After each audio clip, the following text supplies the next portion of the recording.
Le poids de l'information aujourd'hui dans l'entreprise est quand même assez important. Et en plus, la volonté de l'entreprise aussi, c'est d'exploiter ces données, de façon à mieux connaître ses clients, à mieux connaître aussi ses collaborateurs, leurs attentes. Donc, par rapport à cette avalanche de données, puisqu'aujourd'hui on en collecte de plus en plus, l'intérêt, c'est aussi de pouvoir mieux les structurer. Et en plus, vous avez trois risques qui apparaissent. Premièrement, la complexité, plus vous avez de données, plus elles sont complexes à gérer. Deuxièmement aussi, c'est la qualité des données et leur rafraîchissement, puisque en permanence, il faut les mettre à jour. Et le troisième point, c'est les risques, puisque demain, vous avez un certain nombre de données d'information et notamment des données personnelles. Vous avez toute une réglementation qui se met en place aujourd'hui, aussi bien au niveau européen qu'au niveau international, qui vous oblige par rapport à toutes ces données que vous collectez. Deuxième point aussi, vous imaginez si ces données demain sont perdues ou sont violées. Donc tout l'intérêt aujourd'hui, c'est réellement de mettre en place ce qu'on appelle une gouvernance des données, c'est-à-dire quelles sont mes données stratégiques, comment je les gère, comment je fais en sorte de mettre en place des données maîtres de référence qui vont pouvoir être utilisées et pouvoir être partagées dans différentes activités de l'entreprise.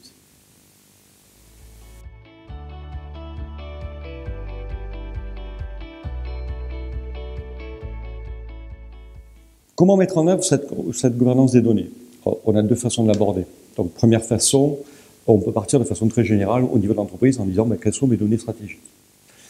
Et une fois que j'ai identifié ces données stratégiques, c'est après d'identifier des données maîtres que l'on va pouvoir utiliser. La bonne pratique, à mon sens, est de ne pas partir de façon très générale, mais de partir sur les cas d'usage métiers.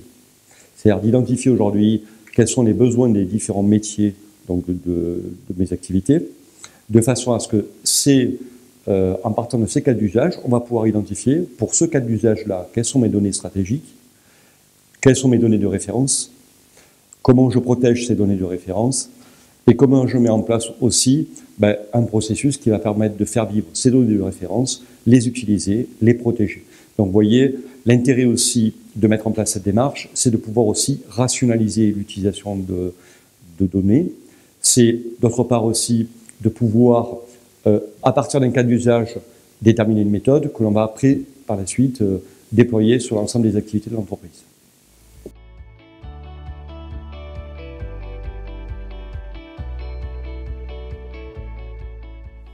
Quand on parle de Data Chief Officer, aujourd'hui, il faut ne pas perdre de vue que cette fonction existait plus ou moins dans l'entreprise.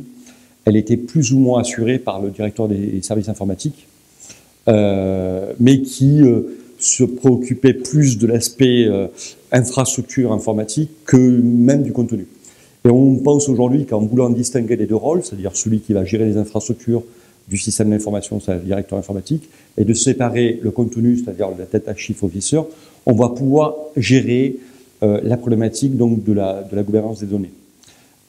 Comme je le précisais tout à l'heure en introduction, il est d'abord opportun, avant même de nommer une fonction, de pouvoir déterminer ce qu'est la gouvernance des données. Et pour déterminer cette gouvernance des données, il faut que la direction générale s'implique. Parce que chaque métier va pouvoir donner des indications sur ce que va être les données, ce qu'on appelle les golden data, les données les plus stratégiques. Mais il est opportun que la direction générale puisse s'exprimer par rapport sur la véracité de ces données stratégiques. Donc, le préalable n'est pas donc de nommer une fonction, mais le préalable est d'abord de déterminer une gouvernance des données. Bien entendu, en ayant déterminé la gouvernance des données, ça donnera aussi l'opportunité par la suite au Data Chief Officer de pouvoir faire respecter ce référentiel, de pouvoir le faire vivre et de pouvoir légitimement aussi pouvoir discuter avec les différentes directions de l'entreprise. Si vous souhaitez avoir plus d'informations sur cette vidéo, bien entendu, je vous invite à vous rendre sur le lab de la résilience de l'entreprise qui figure sur notre site internet. Et bien entendu, si vous avez aimé cette vidéo, n'hésitez pas à, bien entendu, la liker, la partager, la tweeter. Et si vous souhaitez plus de précisions, n'hésitez pas aussi à nous contacter directement via notre site internet.